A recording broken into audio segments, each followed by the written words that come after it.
Hello and welcome, I'm Stormo and this is PAX Australia.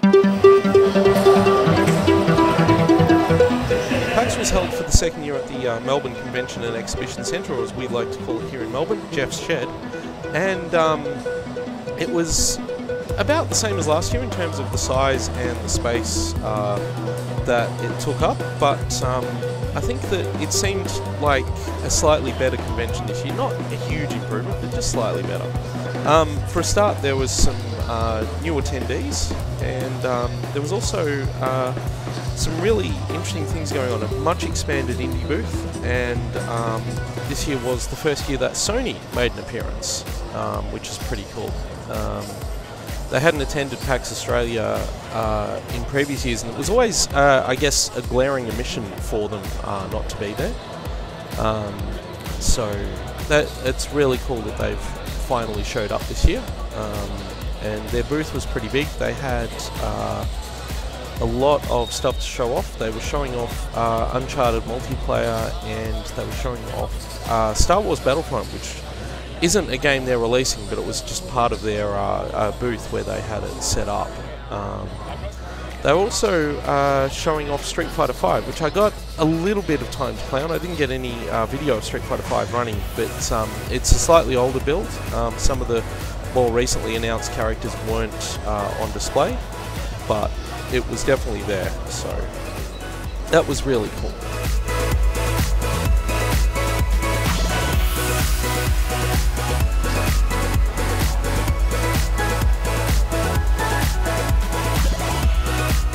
Microsoft were also there, of course. They've been to every PAX so far, although the first year they just had like this place in, this was back at the showgrounds. They just had like an Xbox One on display, and that was literally all they had. But yeah, they were back with a full stand this year, showing off Halo 5 multiplayer. They showed off Cuphead, which is that really cool looking game with the 1930s style cartoon graphics art. I have to admit, I had a bit of a play of Cuphead and didn't especially enjoy it. I found the controls a little bit clunky and slow to respond, but it's still in heavy development. I don't believe the game comes out until next year, so there's still time for it to be tuned up and refined a bit more. What I did see of it though looked gorgeous, and I really, really have high hopes for Cuphead, so hopefully that will come out really nicely in the future.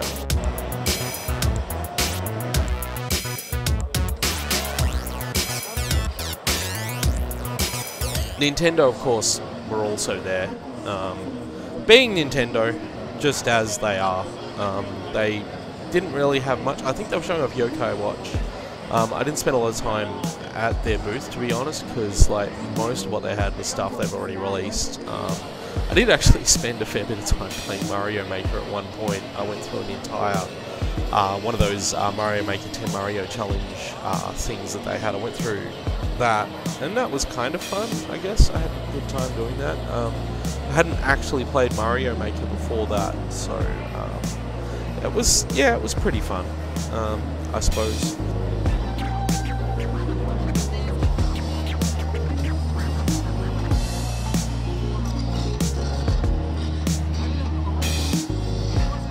Someone else who had a presence this year, and they've sort of been at PAX in spirit in the past, but this is like the first year they've really actually been there as an entity, was Twitch.tv, who had a large white and purple booth, and they streamed throughout the whole convention. They were interviewing various people for various things, and of course they were also what the esports coverage was streamed, so I'll get to that in a moment. But yeah, they streamed throughout the event, and yeah, they had a pretty good presence. They were asking people to put their Twitch IDs on stickers, and you could walk around with a sticker showing off your Twitch ID. Unfortunately, as someone who doesn't do a lot of Twitch, I couldn't really do that. I would love to have though, actually, because I really do want to get into doing Twitch more.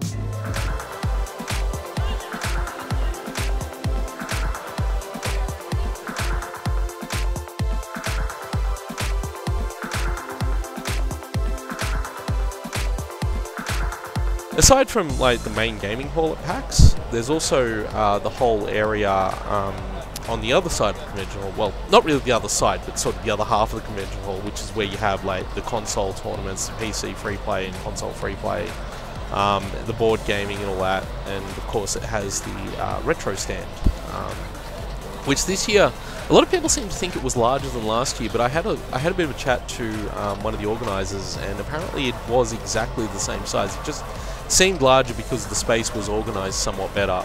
They actually had pinball tables this year, and they ran an official pinball tournament, which I again didn't get time to see, but I was there for watching some of the practices and stuff like that, so there was some pretty good pinball being played that I saw. And they were even showing off a new Game of Thrones pinball table that you can buy. I'm pretty sure it was made by Bally, who are basically the last company still making pinball machines. They had arcade machines there too for the first time at PAX, which was really nice. And I mean proper arcade machines, not just, you know, cabinets running MAME. Although I think there may have been one of them may have been a cabinet running MAME, but the rest were all like proper arcade machines. So that was really cool. And a lot of retro consoles, not quite the variety they've had in past years. Like they hit all the major spots, so there was like Sega consoles like Dreamcast, Saturn, Master System, Mega Drive, Mega CD, there was the Nintendo Entertainment System, a Super Nintendo, a couple of Nintendo 64s. Obviously one of the Nintendo 64s had to have Smash Brothers running on it, and the other one I think ran GoldenEye. There was an Xbox One running Halo multiplayer, that kind of stuff. There was a PlayStation set up to run Point Blank, so you could use the light guns on that. That was popular last year as well, and they had that back this year. So that was really cool, and unfortunately it wasn't as many sort of obscure systems this year. Like usually there's a couple of like you look at and go, oh wow, I've never seen one of those before, kind of systems. But the most obscure thing I think they had really was a PC Engine on display there. I've always liked the PC Engine. It's one of those great mysterious systems because of course it never came out here in Australia. But yeah, there was a lot of stuff like that. Like I said, it felt like there was less retro stuff, but I think part of that was just because they had all the pinball stuff and the arcade machines, so it was just a different selection rather than less this year, so that was really cool.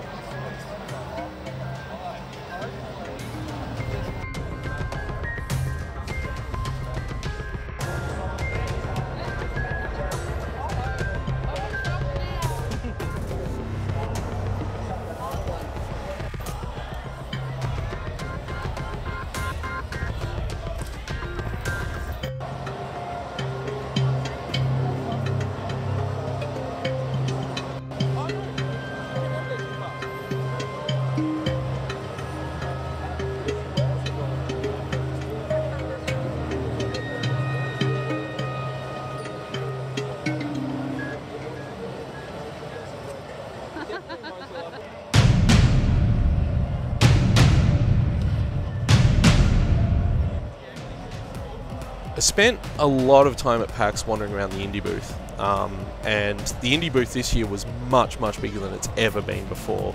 It took up probably 10% of the show floor, maybe more than that. I'm not good at like showing percentages. It was quite big, is the point. There were a lot of indie games. In fact, if you wanted to go to PAX with the intention of seeing games that you hadn't seen before, and in a lot of cases games that aren't available yet, then the indie booth was 100% where you needed to be, because everyone else, all the major publishers and everyone else who had a presence at PAX were mostly showing games we either already knew about or had already been released. So the indie booth was full of fantastic stuff. I got to play a lot of really cool games. I got to speak to a lot of really cool indie developers.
I managed to speak to a couple of indie developers at PAX Australia, and I got interviews with 3 of them, and this is the first one, talking to Jeff Van Dyke, who did the music for Assault Android Cactus. Okay, so you're Jeff from Witchbeam Software, and you're one of the developers on Assault Android Cactus. I understand you did the music mostly and the sound effects. So, what went into creating the music for the game? Well, basically, when I first saw the game, when Nart and Tim showed me the game, we played the game and listened to music from other bands actually while playing to see what kind of fit as far as what kind of energy, what kind of tonality and stuff like that. And we tried a lot of different things. We listened to some this band called Pendulum. And I noticed that wow, that really matched the mood. The energy of the game, and so I let myself be a little bit inspired by them. And I think mostly it was to do with the tempo.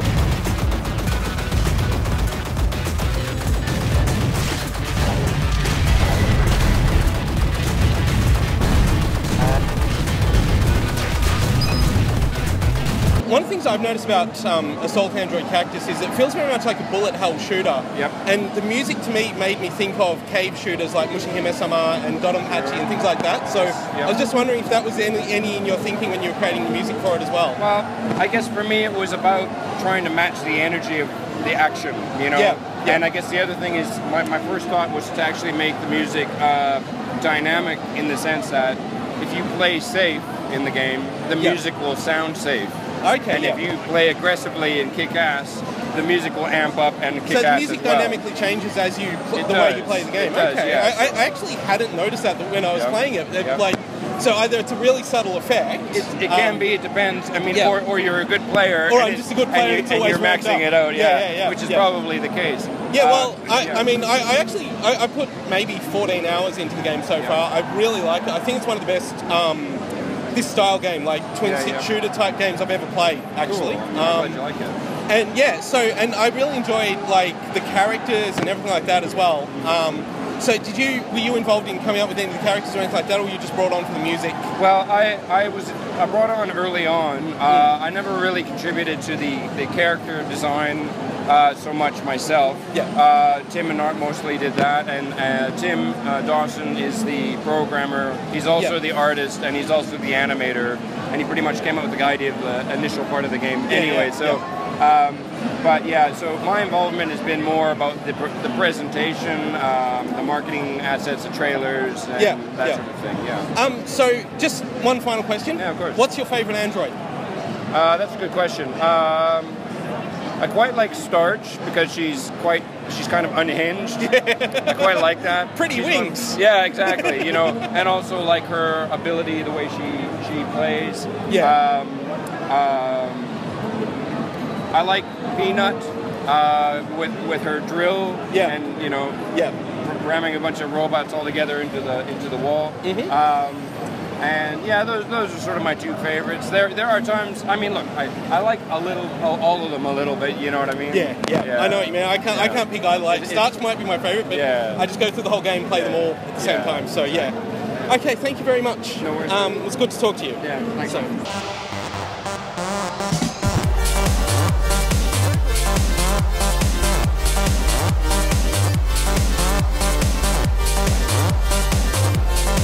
Mystery was a game I didn't get to actually have a good look at, but I did manage to spend some time talking to its developer, Nick London. Okay, so I didn't get your name. I'm Nick London. I work with Ironworks. I basically am Ironworks. And the game that I'm working on is called Mystery. It's a randomly generated...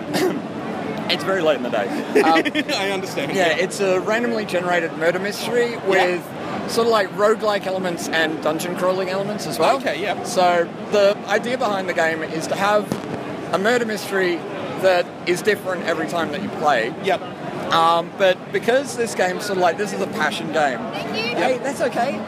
Because this is a passion game, It's basically a sort of an amalgamation of every kind of game and everything I love about games all in sort of one little package. Okay, so, yeah. There are storyline reasons for why there is combat in a murder mystery, but... Yeah. No, absolutely.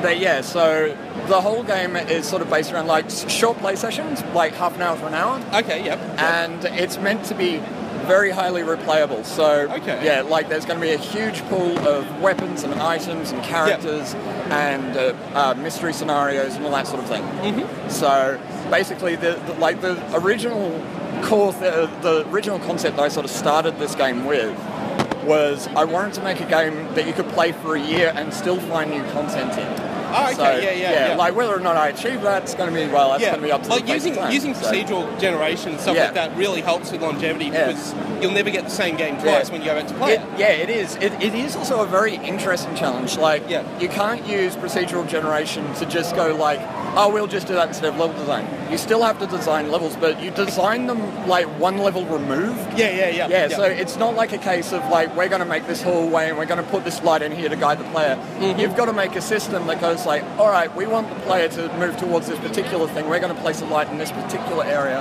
And yeah, it's like, so you're teaching a computer how to design levels rather than just letting the computer do its thing. Okay, yeah. So what did you use to build the game? Is it made in Unity? It is made in Unity. This is actually the first game that first indie game that I've worked on where I haven't written my own engine. Okay, yeah. I got sick of writing engines rather than games. That seems to be a common theme with people who do stuff in Unity. Yeah, and so I moved to Unity. Yeah. I really, really enjoyed it. I still do have the bad thing of like, I like to do everything myself. I don't use the asset store very much. Okay, I've built a whole ton of tools. The thing with Unity is you don't need to if you don't want it. You just can do it how you want. Yeah, exactly. But the thing is, I always want to. Yeah. So I guess with Unity too, you have the other advantage of being able to bring it to whatever platform you want. I'm guessing, I've noticed you've got a Steam Greenlight thing happening at the moment. So where can people go and find the game on Steam? So the game is, the game's on Greenlight and it will be coming to early access about March, April next year. Okay, so it's already got through the Greenlight process then?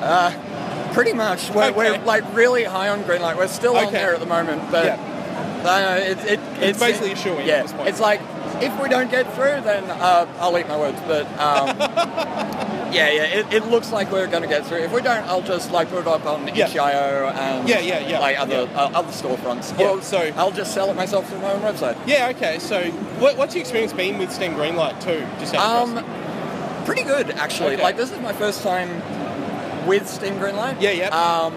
And I will admit, I didn't do as much research as I probably should have.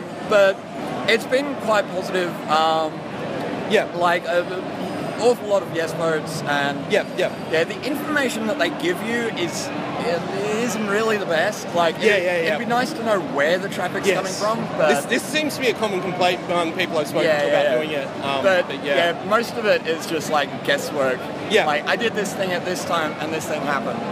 But the Greenlight campaign's been going really, really well. Okay, well, thanks for talking to us. Yeah, that's absolutely fine. Good luck with the game. Yeah, thanks very much. Thank you.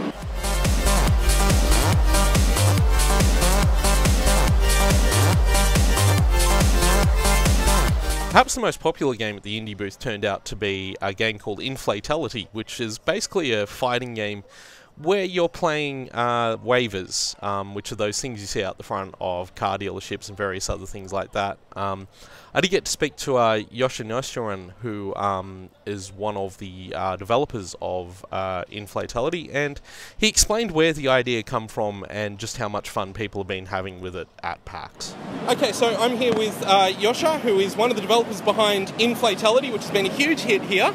So tell me the inspiration for a game that involves waivers beating each other up. Well, I thought it was obvious, but I'll go through the story anyway.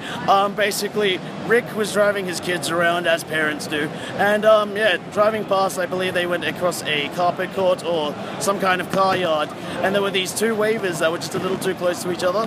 His kids were like, oh no, they're fighting, and Rick's like, yeah, yes they are. The game kind of grew organically from there. Okay, so how did you come about like creating individual characters and the ideas behind the game? I noticed that there aren't really characters so much, there are customization options for the waivers which create a name. So how did that come about?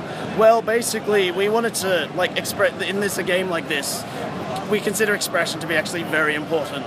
So we've got like customizable faces and eyes and such, so people can actually own their waivers. But as a result, we needed to give them names. I mean, this was a very serious fighting game, right? So we need to give them proper sounding names. So we'll be basing them on the random kind of like combinations that would occur using the different faces and eyes and colors. It's just to give them a bit more character and a bit more love. Okay, So now, I spoke to you the other day about this game too, and you mentioned at the time this is the first time you've been showing it off. Do you have any plans to put this game out on like Steam Greenlight or turn it into an actual commercial product at this point? Yeah, for sure. So, I mean, as an indie, we sort of have to, otherwise I'm going to die. No, so we are, obviously being the first time, we're sussing it out, but it looks like we're aiming for about first quarter next year. Going for Steam and all the obvious desktops like PC, Mac, Linux. We would also really love to get it on Xbox and PlayStation, Nintendo, all the consoles. But yeah, so if Microsoft or Sony are listening, come our way, please. Now, any good fighting game has to have a community around it. Is there any plans for an online version? Well, we kind of want to embrace that sort of couch co-op thing. I mean, like, I just personally find it very strange that console, like the major benefit of console was that you could sit down with your friend next to each other and fight in the game and then literally punch him in the face or punch them in the face. Sorry, you know, if they kick your butt. And we kind of want to keep that alive. We might try to do online, but we've got to see if there's a demand for it first. Okay, I've run out of questions to ask, but that's awesome. I'll feel just like, talk. Is there anything else you want to say about the game? Apart from the fact that just keep an eye out for the hashtag Inflatality on Twitter. We've got a website, inflatality.com. When the game happens, we'll just make lots of noise. But I've noticed the game's been here too, so is that an encouragement? Yeah, it's definitely a nice feeling. You know, when you're like this deep in development, you start going, does anyone even care about this game? I mean, it seems really stupid. But we realised, yes, it is very stupid. That's why people like it. So I think we've done something right there. Okay, well, thanks very much for giving us a quick interview about the game. People can find you on Twitter, can't they? You're on Twitter. I've got my little cardy thing here, yes. Or you can just look up inflatality.com and go from there. Okay, thank you very much for giving us a chat. No problems. See ya.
Overall, I had a really fantastic time at PAX this year. It was exhausting. I ended up talking to a lot of people that I otherwise probably wouldn't get to talk to all that much. I really regret not having had business cards printed up before the convention. That was just a real life circumstance that meant that I wasn't able to have them ready in time, but I'll know that for next year. Definitely something I'm going to do next year. And yeah, overall, I think PAX Australia was probably the best it's ever been this year. It didn't feel that dramatically different to last year because it was about as big again as it was last year. And so the overall feel wasn't any different, but it just, I don't know, I just felt like I had more fun, or I felt like I got more done at PAX. Like, I spent a lot of time recording video, I spent a lot of time talking to people, and I spent a lot of time thinking about what I was going to do after PAX in terms of getting articles and videos done.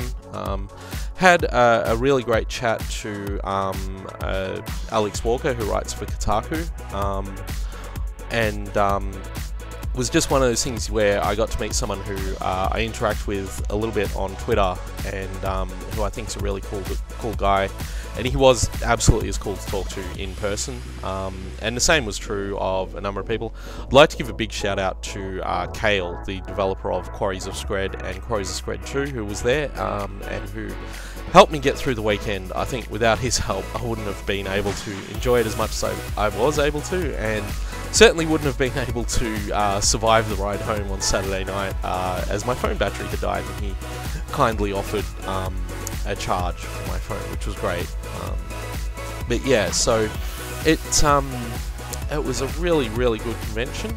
I was really glad I went, and I look forward to going back next year. So thank you all for watching, and I'll see you in the next video, and maybe I'll see you at PAX next year, who knows.